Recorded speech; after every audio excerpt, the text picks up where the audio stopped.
Ya, baik anak-anak kami semua. Jadi tadi kita udah bahas bagaimana cara menentukan jumlah mol masing-masing zat dalam keadaan setimbang.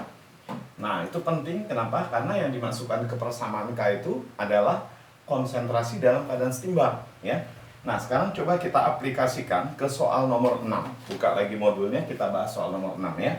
Pada soal nomor 6, kita diberikan persamaan reaksi 2A ditambah B menghasilkan A2B. Semula terdapat 2 mol A. Semula berarti itu mula-mula ya.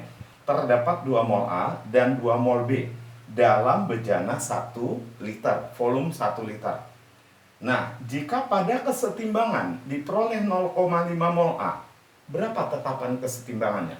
Jadi dari tiga zat ini yang sudah diketahui jumlahnya pada saat setimbang itu masih A. Sedangkan B dan A2B belum tahu.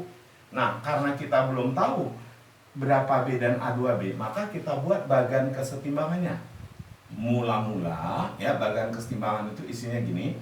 Mula-mula, kemudian bereaksi, ya, bereaksi, lalu di bawahnya keadaan setimbang. Saya singkat aja, setimbang, ya. Nah, kita lengkapi, coba kita lengkapi. Jadi di sini katanya semula terdapat 2 mol A dan 2 mol B. Berarti mula-mula A-nya ada 2 mol, B-nya ada 2 mol. A2B nggak ada disebut, berarti dianggap 0. Dianggap 0 ya. Nah, kemudian jika pada kesetimbangan berarti pada bagian bawah. Nah, diperoleh 0,5 mol A katanya. Diperoleh 0,5 mol A. Berarti A-nya pada saat setimbang 0,5. Yang ditanya, berapa harga tetapan kesetimbangannya? Nah, untuk menentukan tetapan kesetimbangan, kita harus cari ini berapa, ini berapa. Nah, gimana caranya? Kita lengkapi seperti tadi. Kunci untuk melengkapinya, kalau salah satu di antara tiga ini kita tahu. Kalau kita lihat datanya, yang kita bisa tahu itu ini. Nah, 2 dikurang berapa? 0,5. Berarti 2 dikurang 1,5. Nah, kalau di sini kita udah tahu 1,5, ini kita bisa cari 2 banding 1 banding 1. Kalau ini 1,5, berarti ini 0,5. 0,75 karena 2 banding 1, ini setengah dari sini. Nah, ini berapa? 1 banding 1, kalau ini 0,75, ini juga 0,75. Nah, kemarin kita kurang, berarti 1,25, ya. Yang ini dijumlah, 0 tambah 0,75, 0,75. Nah, inilah mol masing-masing zat pada saat setimbang. Nah, untuk bisa dimasukkan ke dalam persamaan KC, kita harus jadikan kemolar dulu. Caranya dibagi dengan volume. Nah, kebetulan di soal kita volumenya 1. Jadi tetap aja nilainya dibagi 1 liter kan. Nah, kemudian kita tinggal masukkan ke persamaan KC. Apa persamaan KC-nya? Persamaan KC-nya adalah konsentrasi A2B ya dibagi konsentrasi A pangkat 2, baru di bawahnya dikali lagi dengan konsentrasi B. Nah, kita tinggal masukkan angkanya ya, mengingat tempatnya, jadi saya teruskan aja kemari. A2B itu 0,75 ya, dibagi A-nya ini 0,5 pangkat 2 kuadrat ya, B-nya 1,25. Nah, 1,25. Oke, sekarang coba kita hitung ya. Ini 0,75, ini 0,25. Kalau kita hitung ini 0,75 dibagi 0,25 itu sama dengan 3. Nah, 3 kita bagi dengan 1,25 itu sama dengan 2,4. Berarti hargakannya sama dengan 2,4. Maka jawabannya dodol. Jawabannya dodol ya. Oke, itu soal nomor 6. Baik, kita lanjut yang berikutnya ya. Kita lihat soal nomor 7. Soal nomor 7. Nah, pada soal nomor 7, dalam ruang 5 liter. Nah, ini volumenya 5 liter. Berarti ada pengaruhnya, ya, volume 5 liter. Kalau tadi volume cuma 1 liter. Dalam ruang 5 liter berlangsung kesetimbangan ini. 2SO3, ya. 2SO3 setimbang dengan 2SO2 ditambah O2 dalam ruang yang bervolume 5 liter. Nah, jika dari pemanasan 1 mol gas SO3, jika dari pemanasan, berarti awalnya kan dari 1 mol. Nah, berarti itulah mula-mula. Jika dari pemanasan 1 mol SO3, berarti SO3 itu mula-mula sebanyak 1 mol. Nah, diperoleh 0,25 mol gas O2. Diperoleh 0,25 mol gas O2. Yang ditanya berapa tetapan kesetimbangan. Nah, kalau kita perhatikan ini, di antara 3 zat, SO3, SO2, dan O2, mana yang sudah diketahui dalam keadaan setimbang? Nah, jadi ingat, ini awal. Akhirnya itu setimbang, gitu dia. Awalnya di mula-mula, akhirnya itu setimbang.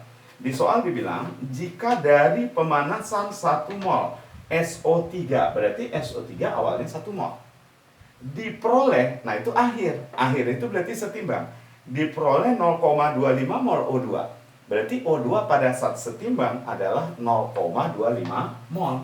Nah, maka kita tulis mula-mula bereaksi, kita singkat aja ya, setimbang. Jadi dari pemanasan 1 mol ini diperoleh 0,25 mol O2. Nah, ini 0,25 mol. Yang ditanya soal berapakah? Nah, K bisa kita tentukan kalau ini lengkap. Ini lengkap kalau salah satu dari yang 3 ini kita tahu. Mana yang bisa kita cari? Ini nggak mungkin. Nah, ini apalagi blank data. Nah, yang bisa kita tentukan itu yang ini. Kenapa? Karena dia nggak ada disebutkan mula-mula, berarti 0. 0 tambah berapa? 0,25, ya 0,25.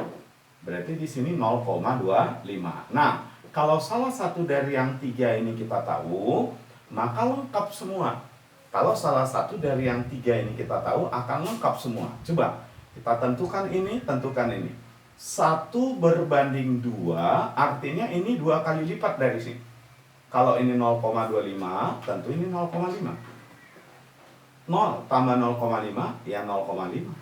Nah, ini 2 banding 2, berarti sama ya. 1 banding 1 kan sama aja itu ya. Kalau ini 0,5, berarti ini 0,5. Nah, kurangi 0,5. Inilah jumlah mol masing-masing zat dalam keadaan setimbang. Nah, supaya bisa dimasukkan ke persamaan K, ini harus kita bagi dengan volume. Volumenya tadi di soal 5 liter. Dibilang dibagi 5. Nah, kita bagi 5 ya. Ini kita bagi 5, bagi 5. Nah, setelah kita bagi 5, maka dapat lagi lain di sini 0,1. Kan gitu. 0,5 dibagi 5 ya 0,1 ya. Kemudian yang ini juga kita bisa dapat 0,5 dibagi 5 0,1. Yang ini 0,05. Ini udah dalam satuan molar karena sudah dibagi dengan volume. Nah, sekarang kita tinggal masukkan ke persamaan Kc-nya ya. Tinggal kita masukkan ke persamaan Kc-nya saja. Kita masukkan ke persamaan Kc ya. Nah, apa rumus Kc-nya? Kc di sini sama dengan ya, Kc sama dengan konsentrasi SO2, ini yang kanan ya, pangkat 2 kali konsentrasi O2 dibagi konsentrasi SO3 pangkat 2. Kita tinggal masukkan angkanya sekarang. Coba. Berarti ini ya, ini kita bisa tuliskan 0,1, SO3-nya 0,1 ini. SO2-nya 0,1 pangkat 2, O2-nya 0,05 ya. Lalu SO3-nya ini 0,1 masukkan 0,1 pangkat 2 juga. Yang ini kita bisa coret karena nilainya sama atas bawah. Berarti dapatlah kita harga Kc untuk reaksi ini sama dengan 0,05. Oke, itu Dia cara menentukan nilai KC dari suatu reaksi. Nah, setelah ini nanti kalian akan belajar derajat disosiasi ya. Di video yang ketiga setelah ini ya, nanti kita akan bahas derajat disosiasi. Nah, setelah itu baru saya berikan kalian tugas ya. Nah, tapi sambil coba-coba dulu soal pengantar yang lain. Dicoba dulu soal pengantar yang lain sebelum nanti tonton video derajat disosiasi. Ada yang nggak ngerti, ada yang kurang paham setelah dicoba soal pengantar yang lain, silahkan japri ke saya. Terima kasih. Assalamualaikum.